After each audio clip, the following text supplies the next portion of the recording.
আসসালামু আলাইকুম, আশা করি ব্যাকে বালা আছেন। তে জাকানাকা রান্নার আয়োজন চলের কথা বুঝছেন নি। তে সান অন বাজি করিয়ে কি আর রুই মাছ আরে আমরা নোয়াখালীর মানুষ রুইত মাছ কই এটারে। তিগে প্রায় কত মাছ ইয়ে কিন্তু মেলা বড়, প্রায় 4 কেজি ওজনের রুইত মাছ বিঘে তানিকে বাজি করিয়ে। কিন্তু জাকানাকা কইছি এর কথা বুঝিনি, কইতে তো রান্না মেলা কষ্ট। কষ্ট নয় আগুনের মধ্যে থাই এত পদ রান্না করেন কি মুখের কথা। তো যাই হোক কিছুই করার নাই, রান্না তো করতেই হইব।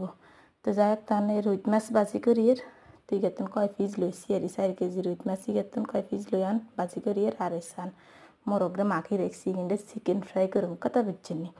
এরারে আরও আছে সান, এরারে গরু মাংস এগিন বুনা করুম।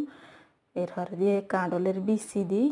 এর হর আরেকটা আছে ওই যে রুইত মাছ ইকের মাথা, এই মাথা দিই কাঁডলের বিচি দিই আর হাঁসের হাক দিই রান্না করুম কথা বুঝছি নি। তো হাঁসের আগ আনুম 1 মুঠ হাঁসের আগ দিই তিন দিই রান্না করুম আর এসার মাংস ভিজে না কথা বুঝছি নি। ভিজলে তিন একবার কড়া কড়া করি বাজি করি লমু কথা বুঝছেন নি।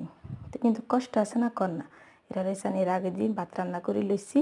আবার আরেক কানা আছে বত্তা, যেটা দিই ভাত খাইতে মেলা ভালো লাগে। তো মাছ দিই আগো গাছের কাঁচামরিচ আছে, কাঁচামরিচ দিই ভর্তা বাড়ুম কথা বুঝছি নি। তো এটা হরে বেগিনের হরে রান্না বেগিনের হরে। তো আজকের আয়োজন এটা কি ব্যাকে ভালো থাকেন। আল্লাহ।